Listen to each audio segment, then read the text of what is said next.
Karibu tena ndugu mfuatiliaji wa Excel Master TZ. Leo naenda kuonyesha jinsi ya kutumia if condition kwenye function ya sum. Kama kipindi kilichopita nilikufundisha pia matumizi ya if condition kwenye function ya sum, lakini leo nakuongezea mfano mwingine ili uweze kuelewa zaidi. Lengo la kuingizia if condition kwenye formula ya summation au kwenye formula kutafuta total ni kwamba nataka either nipate grade au nitafute remark au nifanye chochote bila kuongeza column nyingine ambayo bila kuongeza column nyingine ya total au ya sum. Kwa ndani ya ile formula ya summation mimi niingizie condition ya kutafuta grade au condition ya kutafuta remarks. Kama kawaida naenda natumia if condition kwenye function ya sum. Kwa nitasema sawa sawa na if sum kwenye range yangu hapa, kwamba kama kwenye hiyo sum yangu hapa nafungia ni greater than 800, koma iniandikie a, koma if kama sum kwenye range yangu, range ni hiyo hiyo. Kwa hiyo mwanafunzi wetu wa kwanza ni greater than 600, koma ituandikie b, koma if sum kama kwenye range yangu hiyo nafungia ni greater than 400, koma inipe c, koma if sum kama kwenye range yangu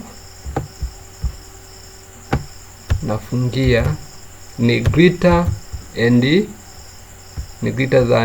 150, koma iniandikie d, koma if sum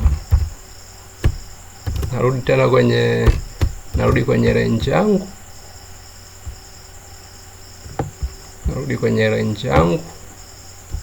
nafungia ni greater than 0, koma iniandikie f. Kwa maana kwamba kwenye ile range yangu hapa za masomo yote 10 nitafute sum. Kama sum ni greater than 800, jibu lije a. Kama sum ni greater than 600, jibu lije b. Kama sum ni greater than 400, jibu lije c, na kuendelea. Baada hapo ile range yangu nataka nikidrag kwa wanafunzi wengine siweze kuhama. Kwa nitakachokifanya mimi nitafungia kwa kuweka $. Nitafungia hizo range zangu zote kwa kuweka $. Kwenye Excel unapoweka $, ina maana kwamba unafungia hiyo range, kwamba utakapo drag zile seli zisiweze kuhama. Kama kawaida nafungia hiyo range yangu, baada hapo ninapiga enter. Hapo inaniruhusu niongeze bracket. Nakubalia. Kwa hapa kama kawaida nina drag kwa wanafunzi wangu wote kama unavyoona hapo. Kwa sasa ukitaka kutest formula yetu tunasema, kwa mfano summation ya ndani inatakiwa iwe greater than, kwa mfano hapa na c, inamaanisha kwamba summation iliyopatikana hapa ni kati ya 400 mpaka 600, katikati hapo ndo c. Kwa unaweza ukaweka hapo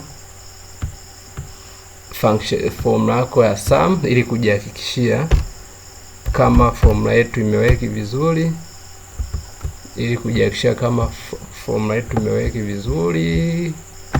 Kwa unapiga enter. Kama unavyoona hapa.